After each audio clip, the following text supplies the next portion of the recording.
Going on. Jacques, good morning. How are you? Hey, good morning, Jordy. How are you guys? Doing good. All right, so the performance for LSU last Saturday night, I think that's what we've said here on this show. That's what everybody was kind of anticipating who LSU was going to be going into the year. What did you take away from their beatdown of Mississippi State in Starkville? Well, Jordy, for an SEC game, it's hard to dominate one more than LSU did last weekend, especially on the road. I think late in the first half, not only did LSU have a 24-0 lead, but they had outgained Mississippi State 294-7. 7 yards for Mississippi State on their first 5 offensive possessions. And so I think LSU established themselves right away. Look, Davis Wade Stadium is not Jordan-Hare Stadium at Auburn. It's not the Swamp in Gainesville, but still it's a pretty loud place. They had announced a sellout on Friday, although there were plenty of empty seats. But those fans came out excited. They wanted to see a good game. They did not see a good game. And the Boo Birds were out after Mississippi State's second punt of the game. Ooh. So I think you alluded to it on one of your shows earlier. I thought a key play in the game, and it showed Jayden Daniels' experience and his knowledge of the offense, was when he dropped back to throw, couldn't find anybody, rolled to his left, and knew that he had Logan Diggs all the way across the field, threw it back, and then that was a big first down. We talked to Logan about that last night during player interviews. But certainly from a statistical standpoint, one of the greatest performances in LSU history from a quarterback, going 30 out of 34 for 361. And I think his first incompletion of the game, he was pressured and it was a throwaway. So it wasn't even like it was an incompletion because he was inaccurate or couldn't get the ball to somebody. So, Malik Neighbors becoming, the next great one in line. And there's something to be said, I think, about guys in their third year, how they just kind of maybe hit a new level. They know the NFL's on the horizon. And whether it's Malik Neighbors, Brian Thomas finally, Chris Hilton finally healthy and contributing. It was a tremendous performance all the way around, and certainly on the defensive side of the ball, what we saw from Whit Weeks emerging to be the leading tackler in the game, Savion Jones beginning to really flash on the first possession. He got back there, made Will Rogers throw the ball away, and then on the second drive, he had a quarterback sack for a loss of 7. So I think the challenge for this team now. They've been told, after they were told how awful they were against Florida State, now they're being told how great they are. Can they get their feet back on the ground, and are they mature enough, to have another great performance against Arkansas? Because Vegas is telling us this is an 18-point spread, but if you've watched this series, the last 3 times it's gone down to the wire. Whether it was COVID in 2020, when I think Jay Ward had to block a field goal late in the game to preserve a victory. Coach O, to his credit, never lost to Arkansas until he was fired. He was coaching out the string, and they beat him in Tiger Stadium in overtime, right? One of the ugliest games you'll ever see in 2021. And then last year, even without KJ Jefferson, LSU had too much euphoria to drink the week before. They were hungover after the Alabama game in the cold in Arkansas and barely got out of there. I think Jayden Daniels had 86 yards passing in the game, and the LSU offense was pretty bad all day. Thank God for, obviously, Harold Perkins in his day to get LSU out of there. Yeah, for sure. LSU in a series that has haunted them is 7-3 in the last 10, which is, you think about that. That is, that's a high mark for this series because usually, this was one that LSU just couldn't wrestle for a while. JD, the defense. Yeah, it's always been, sorry to interrupt you, but it's always been a quirky thing, right? Yeah. Arkansas has been in the league for over 30 years, and you still just can't generate that animosity towards them like Alabama or Florida or really like they hate you. Really? We're always taken back when we go up there and we watch the local news and they say, well, biggest home game of the year for the Razorbacks, and we all know how much we want that boot. And, the boot traditionally has been a joke in Baton Rouge. But, we talked to Charles Turner yesterday, and he said how much he wanted to win it. So maybe it's getting cool. I don't know. But yes, they've always viewed this game a lot more importantly than LSU has. And obviously it's in a quirky part of the schedule. Typically, for years it was, Black Friday after Thanksgiving. They played that game on Friday, 1:30 CBS or around that time, and now it's here we are in September. JD, the defense last week made an enormous stride in the way they played. Did you see anything that really kind of like tipped that off, or one move that they may have made from a personnel standpoint that was to credit that, or what was it that had them playing as well as they did last weekend from your point of view? I think it may be a combination of LSU just really playing well as a team and Mississippi State, trying to fit a square peg in a round hole. As frustrated as LSU fans have been about, hey, are we, taking our best player out of the game on defense with Harold Perkins? You got Will Rogers, who's thrown for 11,000 yards in his career, and I'm not sure if they're using him the best way that they can. I mean, he obviously does not look comfortable in what they're doing, and then once LSU shut down the rushing attack, their passing game was pretty putrid all day long. So it just looked like they were ready. I think they had been told a lot about this 11 a.m. kickoff and being sleepy and groggy and not ready to go.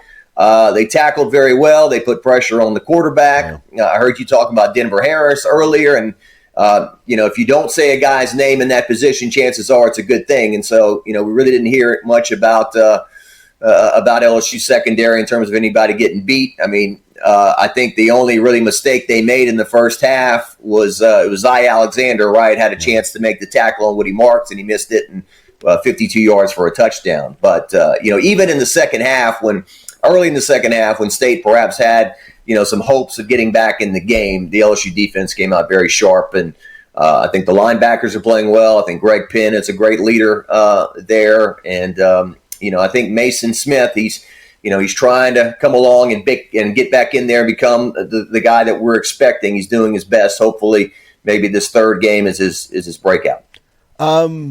JD, from Logan Diggs' standpoint, you mentioned that you talked to him, and he's been a really breath of fresh air back there at running back in the way that he can help out. How do you see his role developing here as games go on? Well, I think after he ran for almost 900 yards at Notre Dame and came to LSU, I think a lot of people perhaps predicted he would be the leading rusher on the team, and I think it's heading in that direction. And we talked about his ability to catch the football as well. He comes across as very intelligent, very smart. I mean, he was at Notre Dame to begin with and recruited by Coach Kelly up there. It's interesting how this running back thing has gone.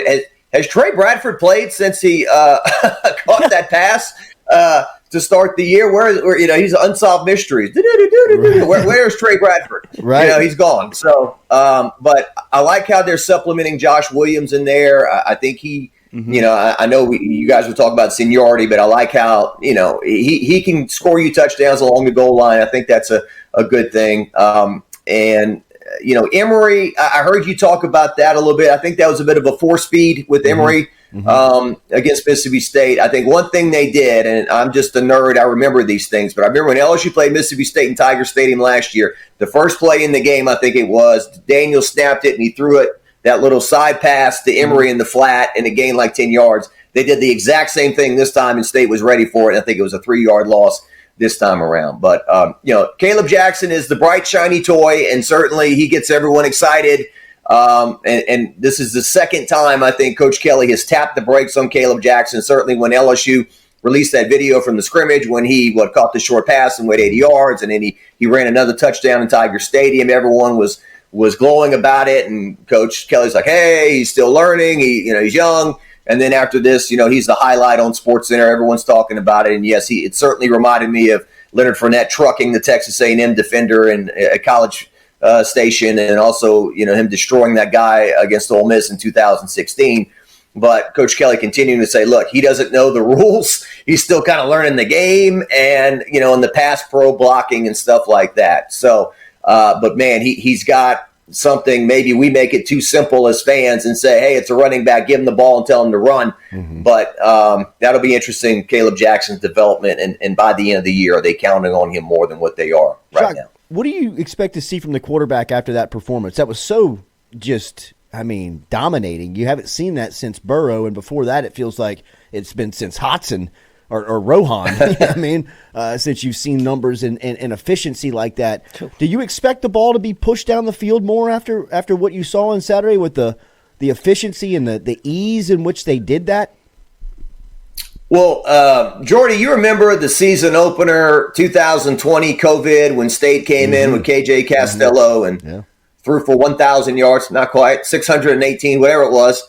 After the game, Mike Leach said, well, LSU's defensive backs just kept coming up to the line and pressing us, and we just kept, throwing it deep. And it was kind of similar to what Coach Kelly said after this game. He said that they kept pressing us, coming up on us, and my question was why? Right. And they just kept going deep on him. And for LSU on a 4th and 6 to throw the ball into the end zone for a 33-yard touchdown, what an aggressive call, right? And so I guess it's a matter of what Arkansas's defense is trying to do. If they're, playing off, maybe it's back to some of that hitch stuff. And there's nothing wrong with that if you're moving the ball and scoring touchdowns. But I think last year, Jayden hit a spot in the season. I think the Florida game was a game in which, he finally started throwing the ball down the field. He hit Kayshon Boutte, I think, early in the game on a play. And then there was the play where Florida jumped off sides and he chunked it deep to Jeray Jenkins for a touchdown, and then he trusted Brian Thomas on another play where he threw it up in the end zone and let Brian Thomas go get it. And so maybe I think after that Florida game, people are expecting more of that moving forward. And although he played an amazing game against Ole Miss and was a consistent quarterback down the stretch, the deep throws weren't there. So I think that's the question LSU fans have. Will he take this game and continue to build on it? But right now, statistically, he's heading towards one of the greatest seasons in LSU history for a quarterback. And Malik Neighbors, obviously bringing back memories of Josh Reed and Rohan Davey with 13 catches for 239 in a single game. Tied Reed's record with 10 receptions in the first half, going back to that Alabama Saturday in Tuscaloosa where Rohan and Josh just chopped up the Tide in 01. Jacques, one of the things that makes you great at your job is the fact that you are still the guy on the desk with so much experience who still goes out and does the media availability in the middle of the week. You do it every season. You do it for every sport. And with that, you have great relationships. Greg Brooks is a guy that was routinely put out to the media that would speak and represent LSU. He's a South Louisiana native.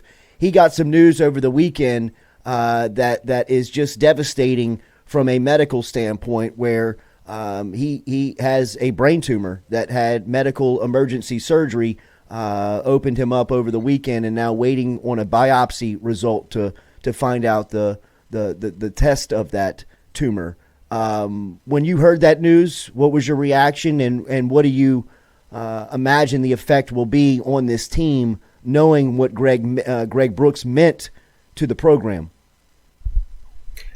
Well, it just gives you great pause that it doesn't make sense that a guy that is so young and so healthy, something like this happens. And the one thing that you can hope, we know that doctors are amazing people. They do things every day to save lives and to, help us. And you can only hope that they removed what was bad and did not damage anything in terms, in this procedure, in terms of his brain and moving forward. Obviously, there's nothing more serious than the brain and what it means to your health. And so, obviously he was thought upon as one of the team leaders. He was voted a team captain before the year. I think back to in August when he missed some practice time. And when he came back, he said he was dealing with vertigo and the room spinning and whatnot. And so, I don't want to put two and two together when I don't know anything, but you would have to think that these two things were connected. And you just hope that, he's healthy and he can proceed. The Grambling player that was had the bad injury, he was smiling yesterday, and they had a nice for his birthday. I think the Southern Jags went over there, brought him a birthday cake, and gave him some love. He's smiling, but he's in a wheelchair at the moment. And hopefully, he's walking and can return to 100%. But and then with Jimmy Lindsey, LSU's defensive line coach, dealing with his medical serious issue. We've had, it's just three off the top of my head that give you pause and, make you think to take nothing for granted. But Greg Brooks, certainly a team leader, a guy that everyone loves. And, I just, from a football sense, remember he saved that game against Auburn last year where he had the Tyrann Mathieu type play where they threw it across the middle and he ripped it away. I think it was Coy Moore, the former LSU Tiger, had the ball and to lock up the win for LSU. So, But that's just football talk. Obviously, he's a young man with his entire life in front of him, and we all pray and wish for a 100% recovery. I mean, he was flying around on the field against Grambling. That's what's so crazy about this really, entire thing. He was moving out there. So, yeah, I'm with you, JD. And great words and great thoughts there from one of the best in TV, definitely here in Louisiana, somebody that has always been there and been around these players and guys know him and have relationships with him. And I know Greg is one of those guys. So continued on that. Yeah, well, just some levity for you, Jordy. This is all I got to do. I don't have my wife's cousin asking me to go watch a football, go to some party this weekend or something. To your reunion. So, Jacques, how do you handle like a Saturday like this, where it's a slate of college football that, look, you really don't want to get away from the TV from, but you got to go out to Tiger Stadium and you got a full day of game day. How do you kind of monitor that day, and how's your schedule work? Well, me and DeQuano will meet up at the stadium at some point and make our way out to Tiger Stadium. But, last weekend, for example, I got no problem with an 11 a.m. road game, especially if it's a nice, pretty day, because it enables you to kind of get your work done somewhat early and then watch the games that night, or in this case, watch Alabama wobble around against South Florida. My goodness. I thought South Florida was a better program than what they were, and then they said they were 1-11 last year. I was like, what? So, but yeah, I mean, a weekend like this when LSU's playing a night game, there'll be a lot of, big games going on at the same time. Up in the Tiger Stadium press box, they got a few TVs up there where you can watch the other action. So, but yeah, this is one of those weekends that really you're looking forward to, because last weekend wasn't all that great, right? I mean, God bless Deion Sanders keeping people up to 2 a.m. watching Colorado football in Boulder and what he's doing there, but the SEC games weren't that great, and so this weekend is a tremendous slate, and starting to feel that cool fall weather outside. All the sports are great, but to me, nothing beats college football. There's never an NFL game for the most part where somebody wins and you're so totally shocked you can't believe something happened and it moves the needle. But in college football, we still have those things that happen, and just when you think Florida sucks and they're terrible, then Tennessee goes in there and gets their teeth knocked out, and although we're talking about Alabama struggling and this and that, my head over my heart tells me that by the time LSU gets there in November, it's going to be a different story, and they will have figured some things out. And I don't think it's ever going to be an easy game for LSU against Alabama after all the torture we've gone through over the years, but be interesting to see how that plays out. JD from WAFB is here every Wednesday. You can catch him on the desk on 9 Sports, and a great friend of our show. You'll see him here every week. Jacques, we'll see you in Tiger Stadium on Saturday. Thank you. All right. Thanks a lot, Jordy. Appreciate it.